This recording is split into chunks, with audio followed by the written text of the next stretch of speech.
나쿠피지 수마이나 좀 산나게 또 좀 탐마가 한그라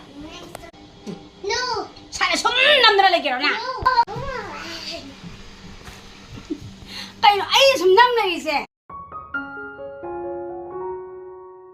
아스 mayam ngasidi 오늘 가가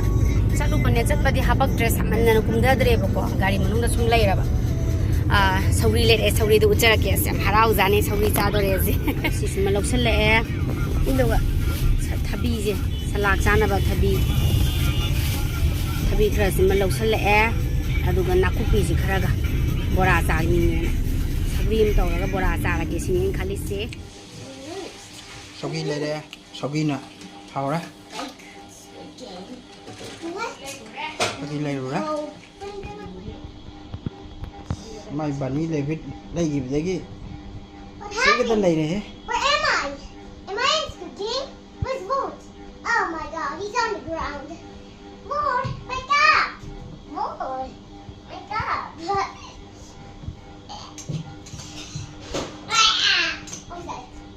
ꯁꯧꯒ꯭ꯔꯤ ꯍꯧꯕ ꯃꯇꯝ ꯌꯧꯔꯛꯑꯦ. ꯗꯦꯜꯂꯤꯒꯤ ꯁꯧꯒ꯭ꯔꯤ ꯍꯧꯕ ꯌꯨꯝꯗ ꯂꯩꯔꯤꯉꯩꯗꯗꯤ ꯁꯧꯒ꯭ꯔꯤꯒꯥꯁꯦ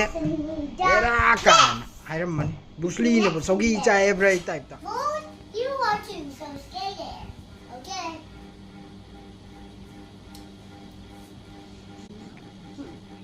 One, two, you pass. Of course we pass. Kayno tawge khalise. Ha. Tree. Soggi ama and nakupi. Nakupi do kay dawge hay no me. Nakupi si hawdong male ngasidi. Mi kano mi taw. ꯅꯨꯡꯁꯤꯔꯛꯇꯕ ꯃꯤꯒꯤꯅ video ꯅꯝꯕꯗ ꯊꯋꯥꯏ ꯌꯥꯎꯏ ꯑꯩꯈꯣꯏꯒꯤꯅ ꯁꯨꯡꯈꯪ ꯈꯪꯗꯦ ꯑꯩꯈꯣꯏꯒꯤꯗꯤ ꯂꯥꯛꯑꯣꯅ ꯑꯝꯇ ꯄꯥꯏꯕꯤꯌꯣ ꯑꯝꯇ ꯅꯝꯕꯤꯌꯣꯅ ꯍꯥꯏꯔꯒꯅ ꯃꯥ ꯊꯣꯛꯄ ꯑꯃꯇ ꯍꯥꯏꯔꯛꯑꯦ ꯀꯔꯤꯌꯦꯕ ꯀꯔꯤ ꯇꯧꯒꯦ ꯍꯥꯏꯕꯅꯣ ꯅꯥꯀꯨꯞꯄꯤꯁꯦ ꯁꯨꯃꯥꯏꯅ ꯁꯨꯝ ꯁꯥꯟꯅꯒꯦ ꯇꯧꯕ ꯁꯨꯝ ꯊꯝꯃꯒ ꯈꯪꯕ꯭ꯔꯥ ꯑꯩꯗꯤ ꯀꯩꯅꯣꯝ ꯈꯜꯂꯨꯔꯦ ꯍꯥꯟꯅ ꯁꯨꯝ ꯃꯜꯂꯒ ꯁꯨꯝ ꯊꯝꯃꯒꯅꯦ ꯇꯧꯕ ꯍꯩꯃꯦ ꯅꯁꯛꯇꯨꯒ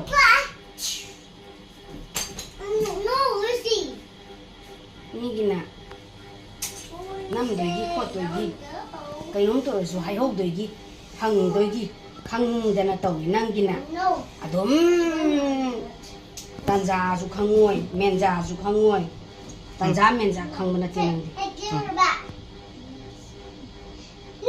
ꯅꯪꯗꯤ ꯁꯤꯗꯔꯦ ꯑꯩꯗꯤ ꯀꯔꯤ ꯈꯨꯝꯗꯧꯅꯣ ꯈꯪꯗ꯭ꯔꯦ ꯅꯝꯃꯛꯑꯣꯅꯦ ꯑꯩꯒꯤ ꯃꯁꯛꯁꯤꯁꯨ ꯁꯥꯅ ꯁꯨꯝ ꯅꯝꯗꯅ ꯂꯩꯒꯦꯔꯣꯅꯦ ꯍꯥ ꯅꯠꯇꯦꯕ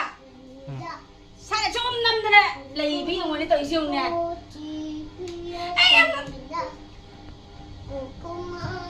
ꯀꯦꯃꯦꯔꯥꯃꯦꯟꯒ ꯂꯣꯏ ꯇꯨꯅꯤꯀꯣ ꯁꯥꯎꯅꯤꯡꯉꯛꯇꯅ ꯅꯪ ꯉꯁꯤ ꯁꯧꯒ꯭ꯔꯤ ꯊꯣꯡꯕ ꯄꯤꯖꯔꯣꯏ ꯅꯪ ꯅꯥꯀꯨꯞꯄꯤ ꯊꯣꯡꯕꯒ ꯄꯤꯖꯔꯣꯏꯀꯣ ꯅꯪ ꯁꯧꯒ꯭ꯔꯤ ꯊꯣꯡꯕ ꯌꯥꯝ ꯆꯥꯅꯤꯡꯕ꯭ꯔꯥ ꯅꯪ ꯑꯩ ꯈꯪꯉꯦ ꯌꯥꯝ ꯁꯥꯎꯅꯤꯡꯉꯦ ꯍꯥꯏꯕ ꯀꯦꯃꯦꯔꯥꯁꯤꯗ ꯄꯥꯏꯕꯤꯌꯨ ꯐꯣꯟꯁꯤꯗ ꯄꯥꯏꯕꯤꯌꯨ ꯉꯥꯏꯍꯥꯛꯇꯪ ꯒꯥꯏꯕꯁꯦ ꯄꯥꯏꯅꯤꯡꯗꯦꯕ ꯈꯪꯗꯦꯕ ꯏꯊꯟꯗ ꯑꯃꯨꯛ ꯇꯧꯕ ꯍꯩꯇꯔꯦ ꯌꯥꯗ꯭ꯔꯦ ꯍꯥꯏꯕ ꯃꯤ ꯑꯃꯒꯤ ꯗꯔꯀꯥꯔ ꯇꯥꯏ ꯍꯥꯏꯕ ꯅꯥꯀꯨꯞꯄꯤꯁꯦ ꯃꯪꯒꯟ ꯈꯔ ꯂꯩꯕꯗꯨꯒꯅꯦ ꯁꯥꯎꯅꯤꯡꯉꯩꯀꯣ ꯅꯥꯀꯨꯞꯄꯤꯗꯣ ꯃꯪꯒꯟ ꯑꯇꯥꯎꯕꯗꯨꯒꯅꯦ ꯁꯣꯏꯖꯜꯂ ꯆꯥꯅꯤꯡꯉꯦ ꯍꯥꯏꯕ ꯃꯪꯒꯟ ꯑꯇꯥꯎꯕꯒ ꯅꯪ ꯆꯥꯅꯤꯡꯗ꯭ꯔꯣ ꯆꯥꯅꯤꯡꯗꯦ ꯑꯩꯈꯣꯏ ꯌꯥꯗꯕ ꯑꯩꯈꯣꯏꯗꯤ ꯂꯣꯏꯔꯦ ꯃꯪꯒꯟ ꯄꯟꯕꯗ ꯅꯪꯒꯤꯁꯨ ꯁꯦꯝꯗꯣꯏꯅꯤꯗꯅ ꯅꯪꯒꯤꯁꯨ ꯅꯥꯀꯨꯞꯄꯤ ꯕꯣꯔꯥ ꯁꯦꯝꯒꯅꯤ Okay, yes, ma'am. You're right. I love it. ꯀꯔꯤꯅꯣ ꯈꯪꯗꯦꯕ ꯈꯤꯇꯪꯗꯁꯨ ꯀꯦꯃꯦꯔꯥꯁꯦ ꯄꯥꯏꯕꯤꯌꯨ ꯍꯥꯏꯕꯅꯤꯗ ꯑꯩꯅ ꯄꯥꯏꯕꯤꯌꯨ ꯌꯥꯗ꯭ꯔꯦ ꯍꯥꯏꯕ ꯀꯦꯃꯦꯔꯥꯁꯦ ꯃꯅꯤꯡ ꯃꯃꯥꯡ ꯁꯁ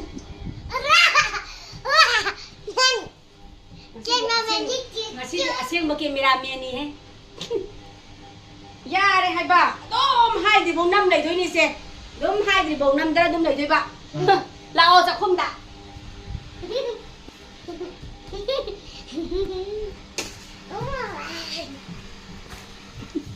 Cái nó ấy sum năm này đi xe.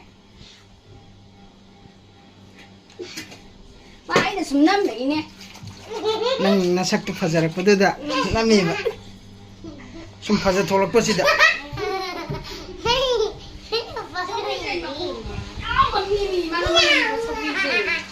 Nó là cái số đi cho quỷ áo mà xin mà luôn. Sao đi sao nhà nó làm bro. Quỷ áo mà nhà mình sao đi thế. sarage sini aidi sarage sini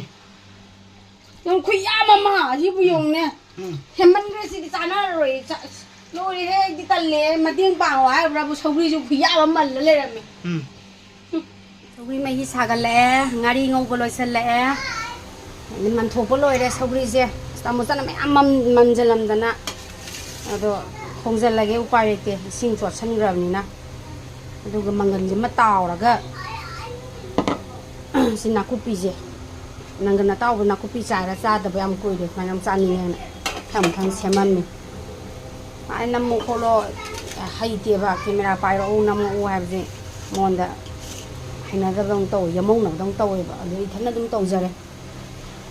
Gõ để không bỏ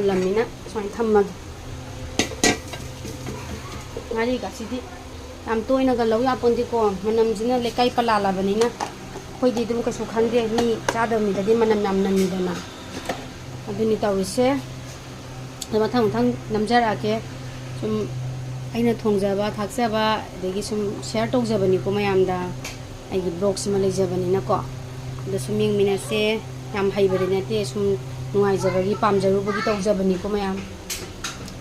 exhaust thari ni makhon jam nille ado thongma do charagi hana ngari ga tiloga hana I to thok sai bu ko ado go thak toi ni sum tham namaki ko mayam yeng minase mai ji saure sakti already ka ma loi ra bani sauki ji thongna ba ji ju saure ado Tiloga kan ko chingari ga noi ba si hapsal la bong bong chong kam hapa dunga ngai ba su hapsal la de tau thok na ba ki thang ko sina ko pi si le si soja so ki ju mai pa na saure me no so ki ju ching ka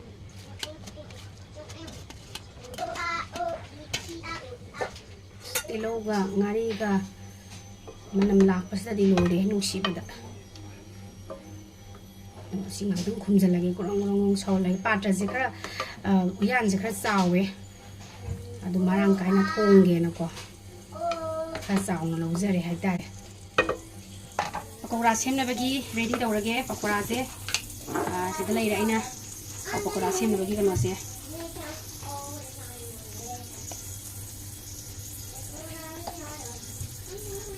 hai chaw ba spoon ahum mari mo lo jare Yare ko. Adi gom ke jira ka ta khai ba.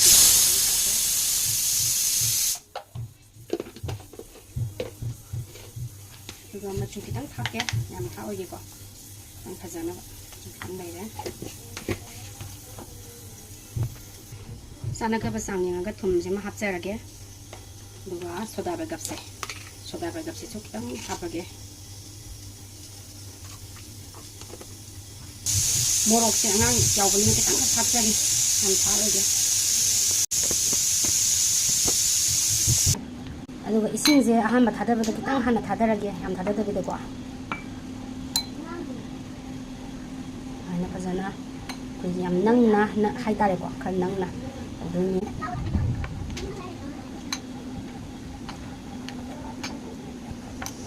rồi đấy, cô cái này có nè, mày làm hình gì, hình dạng chỉ là hai cái có, rồi tàu với một xe là cái cô mẹ, cái số lù vừa đi quay đấy, Pakora gi musem again nakupi se soiba horagi ko mea mieng minase ai nakupi ho aina nakupi gi bora to base pakora to base sumyeng minase boko meam jodum takpi ro soiba khot pale ra su ko ding minase do kamai to bono do aina khangjabi dani sem doi se ado sum uchara ke boko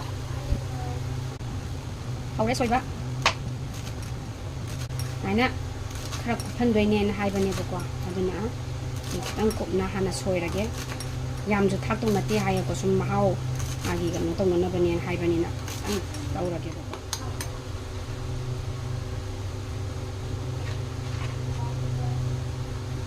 exhaust ꯊꯥꯗ꯭ꯔꯗꯤꯅꯦ manamje sagalakpanina manamju kalidina room sidaju namgalakani adagi saru sagalakpanina chingthoktradi thada yade bako aduna warau yade khara manin kan manin je khara thoe maina okhaire duga ai patham thang charage ko tawboda ado yare thadarage tawbone ado ina sije paibada khoi saiba ko ado phidu ya sanjabane ina sije mapanjima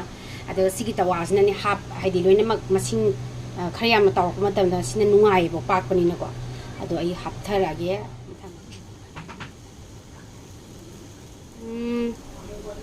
hoi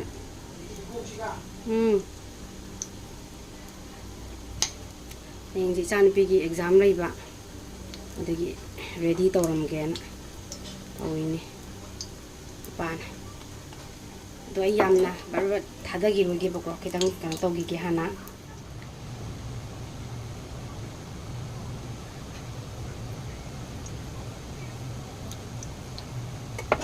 sina mayam di dum ko nei ba na tawor pase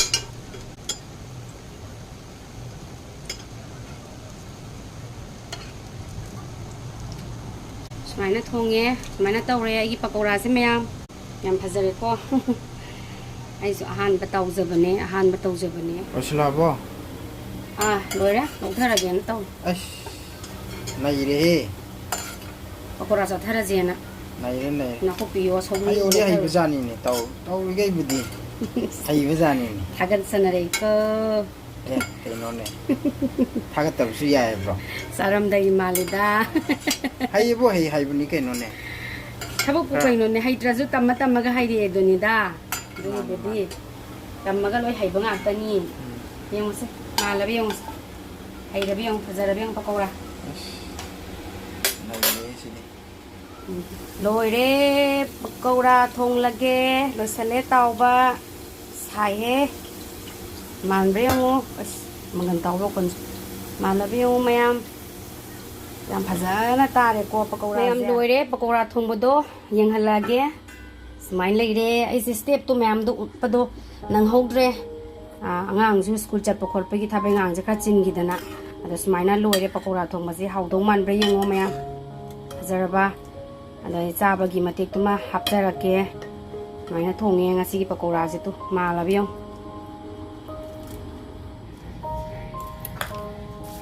mangan ga swaina thaga am janing jaba kitang chak yare silai re he pakora thongba mayam masi di ai gi pakora je masak na phajari ba nang thokre mahi se ha ma daw bani masi gi di salak lai re kanu to ba thabi ga beetroot ka salak lai re mok machi ma hape machi da tek pa adigi sauri thongba do loi re sida lai re ko pakora ma thonge ha ba do loi re sida lai re adu di koi mathang muthang haptharaga saba magi mati amtang hapcharake pakora gi mahau se haiboina sala khara khaibi gre chak pi gre magi ju sauri thong botot pi gre pakora ju pi gre adu koi mathen je kamai toge habdo taste to bodo mam charage ora siana pakora gi ngake pakora do haibi ro pakora tu mayam pakora ahan mani ko yum de semjara ga chaba se mayam mau ya ne mai to ya hau bra mai ta re sang bra mai ta re sia sang bra ro murok te nyam hap tam ne bako bim siaw bani na la ai gi di smaina dang namjara ge ai sakti uchara roi ge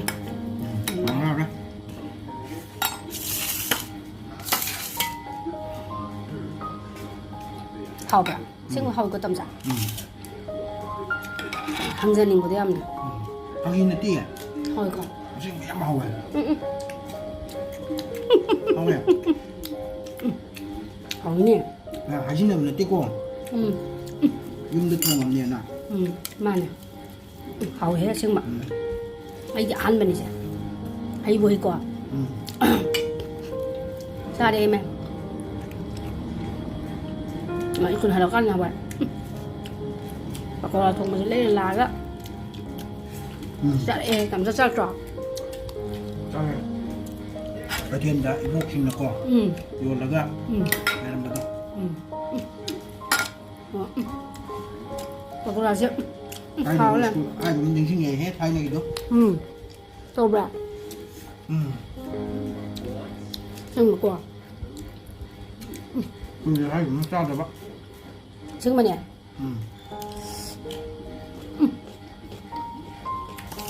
mà cái bồ la nắm lấy bị đỏ mà sao cả hạt tụi nhìn như hết không làm gì mà không rồi đó xong đi giờ muốn hắn tất cả ham bác ham mà sao bây giờ mua là trời không cho người nhỉ lấy rồi đấy bây giờ cái mới đúng kia cái sạch nằm rất đấy tuổi xong đi một sao bây giờ xong đi gì quay chung này mà cái xong đi năm này bây giờ tôi đi khai xin bây giờ xin lấy hạt được không quay xin lộc xong đi xin hết lấy bây giờ băm cho bây giờ xin bây giờ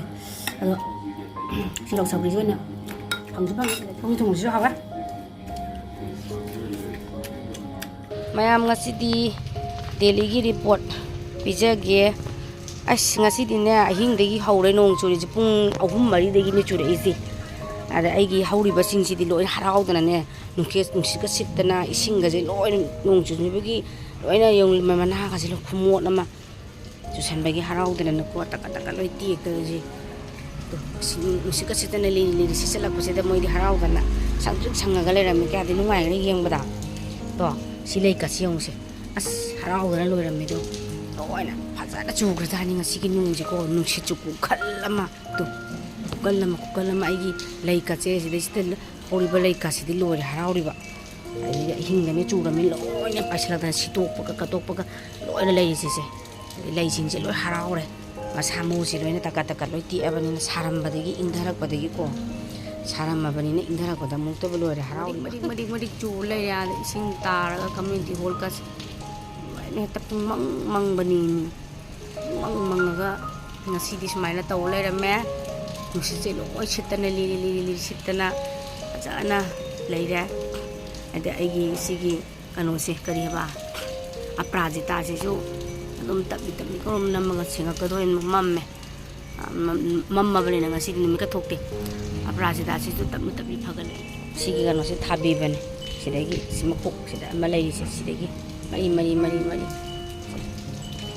as loina isinga mari ka chong ma harawa usika li sitla dana so hazra asko sa jaw lei ga je sat pa si am pam je ba idi lei si madi wala ning da dana dum salal le to pa lei ka ti hin bi ba jan ti moi sai da ka sumba kan ba koi gi malika gumba sigi ban ka gumba kabi rei gumba chandani gumba sumani am hingi je sabas da di adudi makha ming minar se me to sale to min chandri mama mana mani mamugi mana min chandani nam satpadon da nambiro o haibani to satpadil loin satok paloi dri hauda ngai ri to silere yam satpadi oide ba haidi jom launa mana do pung lakpana tamina lakak sigi moi ari ba degi moina semaga kan to bani nakan je kan gi chongthora ga smaina satpane ba ko ada sigi akup pasi sat pasi loi di loi sanre ano ko lak par yeng ge du ga mo ulak chale mama